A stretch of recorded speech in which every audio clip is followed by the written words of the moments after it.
तो गणित विषय में आज का टॉपिक जो हमारे अभ्यास चल रही थी, उस अभ्यास में जो इबारती प्रश्न चल रहे थे, कल तक हमने जो समीकरण बनानी सीखी थी, उस समीकरण में अब आगे आयु संबंधी प्रश्न हैं। अगर आप ये कक्षा 7 में पढ़ रहे हैं तो ये कक्षा 8 में भी काम आने वाले हैं, और वहां पर अगर आप एक आय आधारित परीक्षा का फॉर्म भरते हैं तो वहां पर भी आपको ये प्रश्न देखने को मिलेंगे।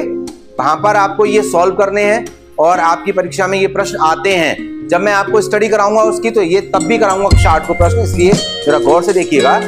आयु संबंधी प्रश्न, लेकिन आप समझिए, जैसे मैं आपके सामने खड़ा हुआ हूं, मैं एक अध्यापक हूं। अध्यापक और शिक्षक में अंतर समझिए। अध्यापक और शिक्षक में अंतर क्या होता है? अध्यापक का मतलब होता है कि जो किसी एक विषय में पारंगत हो, गणित का अध्यापक, विज्ञान का अध्यापक, अंग्रेजी का अध्यापक, हिंदी का अध्यापक।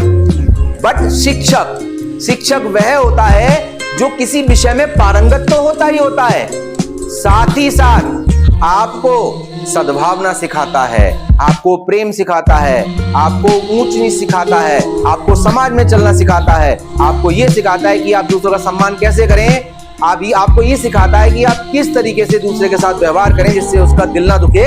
ये शिक्षक होता है। It is the difference between the शिक्षक एंड अध्यापक। But in English both are saying teacher. क्या कहलाते हैं दोनों? टीचर कहलाते हैं, दोनों ही टीचर कहलाते हैं। अगर हिंदी में भावार्थ थोड़ा सा निकाल के देखते हैं तो एक मैंने मीनिंगफुल शब्द जो अध्यापक और शिक्षक के लिए मीनिंगफुल लाइनें निकाली, वो ये है, ठीक है ना।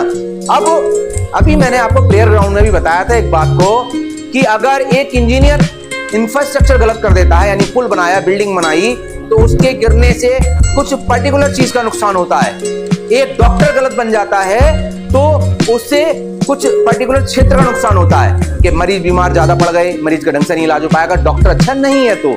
लेकिन अगर एक अध्यापक अच्छा नहीं होता है तो उससे पूरा समाज प्रभावित होता है, पूरे समाज को पे असर पड़ता है, क्योंकि अध्यापक की ही गोद में क्या प्रलय और निर्माण दोनों अध्यापक की गोद में पलते हैं। अध्यापक चाहे तो प्रलय भी जा सकता है, अध्यापक चाहे तो निर्माण भी कर सकता है। समझ रहे हैं नहीं समझ रहे हैं? हर किसी को एक विशेष ड्यूटी दी है भगवान ने, और हमें उस ड्यूटी को बहुत ढंग से निभाना चाहिए, जिससे कि सामने समाज का नुकसान ना हो, जिसमें सबसे बड़ा कर्तव्य अध्यापक का होता है। और मैं भगवान का बहुत बहुत लाख लाख धन्यवाद प्रेषित करता हूं भगवान को। उन्होंने मुझे इस लायक समझा कि मैं एक अध्यापक बन पाया और बच्चों को शिक्षा दे पाया।